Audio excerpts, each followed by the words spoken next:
Good morning everyone. ముందుగా నాకు జన్మనిచ్చినటువంటి నా తల్లిదండ్రులకు విద్యాబుద్ధులు చెప్పి మీ ముందర మాట్లాడేటువంటి స్థాయికి నాకు జ్ఞానాన్ని ప్రసాదించినటువంటి మా గురువులందరినీ ఈరోజు స్మరించుకుంటూ గురు పూజ దినోత్సవం సందర్భముగా Prasanna Venkateswara English medium high school ఆధ్వర్యంలో మా గురువులందరికీ మరొకసారి కృతజ్ఞతలను తెలుపుతున్నాను. ఏ వ్యక్తి అయినా ఒక స్థాయికి ఎదగాలంటే మొట్టమొదటి గురువులు అమ్మా నాన్నలు, తరువాత గురువులు. వీరిద్దరూ ఒక వ్యక్తి యొక్క జీవితంలో ముఖ్యమైనటువంటి భూమికను పోషిస్తారు. ఉపాధ్యాయ వృత్తి అనేది ఒక అసాధారణమైనటువంటి వృత్తి. ఈ వృత్తి చేపట్టాలంటే భగవంతుని కృప ఉండాలి. ఎప్పుడైనా మనము అధ్యాపక స్థానం నుంచి గురువుగా ఎదగాలని అనుకోవాలి. అయితే సంస్కృతి పరంగా మనం చూసినట్లయితే ఉపాధ్యాయ వృత్తికి గురువుకి చాలా తేడా ఉంటుంది. సంస్కృతంలో ఎవరైతే ఇన్ఫర్మేషన్ ఇస్తారో వారిని అధ్యాపకులుగా భావిస్తారు. అదేవిధంగా ఇన్ఫర్మేషన్తో పాటు జ్ఞానాన్ని బోధిస్తారో వారిని మనం ఉపాధ్యాయులని అంటాము. అయితే ఎవరైతే నైపుణ్యాన్ని అందజేస్తారో వారిని ఆచార్యులని కూడా మనము చెప్పడం జరుగుతుంది. ఉదాహరణకి ద్రోణాచార్యుడు అర్జునునికి విలువిద్యలో మెలకువలు నేర్పడం జరుగుతుంది. అదేవిధంగా ఒక విషయంలో పూర్తి జ్ఞానాన్ని ప్రసాదించేటువంటి వారిని మనం పండితులుగా చెప్తాము. అదేవిధంగా అజ్ఞానమును అనే చీకటిని పారద్రోలి జ్ఞానం అనే వెలుగులోకి తీసుకున్నటువంటి వారిని గురువులుగా మనము సంబోధిస్తాము. అంటే జ్ఞానాన్ని ప్రేరేపించేటువంటి వారిని గురువులని చెప్పడం జరుగుతుంది. అయితే ఇలా ఉన్నటువంటి గురువులకి ఎలాంటి లక్షణాలు ఉండాలి అనే విషయం గురించి మనము తెలుసుకుందాం. గురువులకి మొట్టమొదట సంబోధన శక్తి ఉండాలి. అంటే ఇతరులతో మాట్లాడేటప్పుడు కావచ్చు, పిల్లలను పలకరించేటప్పుడు కానీ మర్యాదపరమైనటువంటి పదజాలాన్ని ఉపయోగించాలి. గౌరవప్రదంగా ఉండాలి. ఆశావాది ఉపాధ్యాయుడు ఎప్పుడు పాజిటివ్ ఆలోచనను కలిగి ఉండాలి. జీతాలు తక్కువగా ఉన్నాయని ఇంక్రిమెంట్లు ఇవ్వడం లేదని అనుకోకూడదు. ఉపాధ్యాయ వృత్తిని చేపట్టినందుకు సంతోషంగా ఆనందంగా ఉండాలి. ఆకర్షణీయమైన రూపం ఉపాధ్యాయునికి ముఖ్యమైనటువంటి లక్షణంలో ఆకర్షణీయమైన రూపం ఒకటి. భగవంతుడు వివిధ వ్యక్తులకు వివిధ రూపాలను ఇవ్వడం జరుగుతుంది. అయితే మనకు ఉన్నటువంటి రూపాన్ని మనం శుచి శుభ్రతగా ఉంచుకోవాలి. డ్రెస్ వేసుకున్నటువంటి విధానంలోనూ హెయిర్ కటింగ్ విషయంలోనూ చాలా జాగ్రత్తలు వహించాలి. ఎందుకంటే విద్యార్థులకు ఉపాధ్యాయుడు రోల్ మోడల్ కాబట్టి. మరియు స్నేహశీలతను కలిగి ఉండాలి. ఉపాధ్యాయుడు ప్రతి ఒక్కరితో స్నేహశీలతను ప్రదర్శించాలి. కొట్లాడుకోవడము, గ్రూపులుగా ఉండడము చేయకూడదు. మరియు ఉపాధ్యాయునికి అల్ప భాషణం కలిగి ఉండాలి. తరగతి గదిలో ఉపాధ్యాయుడు ఎంతైనా మాట్లాడవచ్చు, కానీ తరగతి బయట ఉపాధ్యాయుడు చాలా తక్కువగా మాట్లాడాలి. ఎక్కువ సబ్జెక్ట్ ఉన్నటువంటి వారు తక్కువగా సంభాషిస్తారని, తక్కువ సబ్జెక్ట్ ఉన్నటువంటి వారు ఎక్కువ సంభాషిస్తారని మనకు తెలుసు. ఉత్సాహం ఉపాధ్యాయునికి ఉత్సాహం కలిగి ఉండాలి. ఎప్పుడు నిరుత్సాహంగా నీరసంగా ఉండకూడదు. నూతన విద్యా విధానంలో వస్తున్నటువంటి మార్పులకు అనుగుణంగా పాఠ్య ప్రణాళికను ఏర్పరచుకుంటూ పాఠ్యాంశాన్ని సమర్థవంతంగా బోధించాలి. విలువలు ఉపాధ్యాయునికి ముఖ్యమైనటువంటి విషయాల్లో విలువలు కూడా ఒకటి. ఉదాహరణకి మహాత్మా గాంధీ 3వ తరగతి చదువుతున్నప్పుడు ఒక డిఓ గారు డిక్టేషన్ పెట్టడము జరుగుతుంది. అప్పుడు 4 పదాలు అయితే రాయగలిగాడు, కానీ ఒక పదాము మహాత్మా గాంధీకి రాయడము స్పెల్లింగ్ రావడము తప్పు అయిపోయింది. అప్పుడు అక్కడ ఉన్నటువంటి గురువు గారు పక్కన ఉన్నటువంటి అబ్బాయి దాంట్లో చూసి రాయమని చెప్పడం జరుగుతుంది. అప్పుడు మహాత్మా గాంధీలో మార్పు తీసుకురావాల్సినటువంటి గురువు గారే ఈ విధంగా చెప్తుంటే మనము ఎలా మార్చుకోవాలి అని ఒక సంభ్రమణకు గురవడము జరుగుతుంది. కాబట్టి ఉపాధ్యాయుడు అన్నటువంటి వ్యక్తి ఎప్పుడు మోరల్ వాల్యూస్ని కలిగి ఉండాలి. అదేవిధంగా చేతనత్వము కలిగి ఉండాలి. ఉపాధ్యాయుడు యాక్టివ్గా చేతనత్వాన్ని కలిగి ఉండాలి. నాయకత్వం ఉపాధ్యాయుడు నాయకత్వ లక్షణాన్ని కూడా కలిగి ఉండాలి. మరియు దయ ఉపాధ్యాయుడు పిల్లల పట్ల దయను కలిగి ఉండాలి. ఎందుకంటే పిల్లలు తప్పు చేస్తున్నప్పుడు ఆ తప్పును సరిదిద్ది వారి యొక్క సరైన మార్గంలో నడిపించవలసినటువంటి బాధ్యత ఉపాధ్యాయుని మీద ఉంది. ఉపాధ్యాయునికి కంఠం అనేది చాలా ముఖ్యమైనటువంటి విషయం. భగవంతుడు వివిధ వ్యక్తులకు వివిధ కంఠములు ఇవ్వడము జరుగుతుంది. మనకున్నటువంటి కంఠాన్ని మనం పద్యాల ద్వారాను సాహిత్యము ద్వారాను మన యొక్క వాయిస్ మనము ఇంప్రూవ్ చేసుకోవడం అనేది జరుగుతుంది. అదేవిధంగా ఉపాధ్యాయునికి భావ వ్యక్తీకరణ కలిగి ఉండాలి. ఉపాధ్యాయుడు ఒక పాఠ్యాంశాన్ని బోధించేటప్పుడు ఆ పాఠ్యాంశానికి సంబంధించినటువంటి సన్నివేశము పరకాయ ప్రవేశము చేసి విద్యార్థులకు అర్థమయ్యే విధంగా పాఠ్యాంశాన్ని బోధించడం జరగాలి. అదేవిధంగా ఉపాధ్యాయుడు భావోద్రేక నిలకడలను కలిగి ఉండాలి.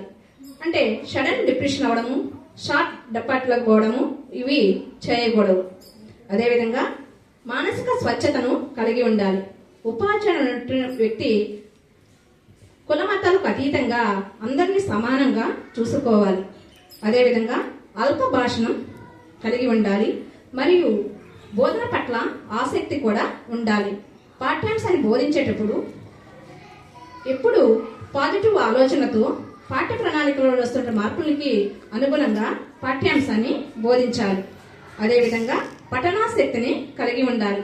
ఉపాధ్యాయుడు 3వ తరగతి బోధిస్తున్నప్పుడు 3వ తరగతికి సంబంధించినటువంటి విషయాలనే కాకుండా పూర్తి పరిజ్ఞానం నింపుకోవడం వల్ల క్లాసులో సమర్థవంతంగా పాఠ్యాంశాన్ని బోధించడం జరుగుతుంది. అదే కాకుండా ఉపాధ్యాయునికి పిల్లల్లో క్రియేటివ్ని తీసుకొని వచ్చేటువంటి ఆలోచనను కలిగించాలి.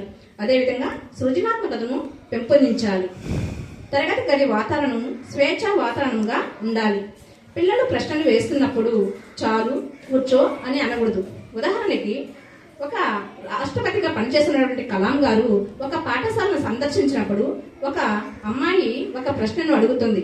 ఒరిస్సాలో వరదలు వచ్చి ఉన్నప్పుడు మా అమ్మ ఇక్కడ 2 కిలోమీటర్ల దూరం వెళ్ళి మంచినీళ్ళు తీసుకోవడం జరుగుతుంది. కావున మీరు రాష్ట్రపతిగా ఉన్నారు కాబట్టి ఒరిస్సాలో ఉన్నటువంటి వాటర్ని ఇక్కడికి తీసుకొని వస్తే ఇక్కడ సమస్య సాల్వ్ అవుతుంది కదా అని ప్రశ్నించిందంట. దీన్ని బట్టి విద్యార్థులు ఏ విధంగా ఆలోచిస్తారనేది మనకి తెలుస్తుంది. ఉదాహరణకి విజుబాయ్ అనే పాఠశాలలో పిల్లలు ఎప్పుడు ఉపాధ్యాయునికి స్కూల్ వదిలిన తర్వాత కూడా స్కూల్లో ఉండడానికి ఇష్టపడతారంట. అంటే ఇక్కడ ఒక స్కూల్కి మంచి స్కూల్కి ఉన్నటువంటి తేడాను మనము తెలుసుకోవచ్చు. మంచి స్కూల్ అంటే స్కూల్ వదిలిన తర్వాత కూడా పిల్లలు స్కూల్లో ఉండడానికి ఇష్టపడాలి. అది మంచి స్కూల్ కిందకి వస్తుంది.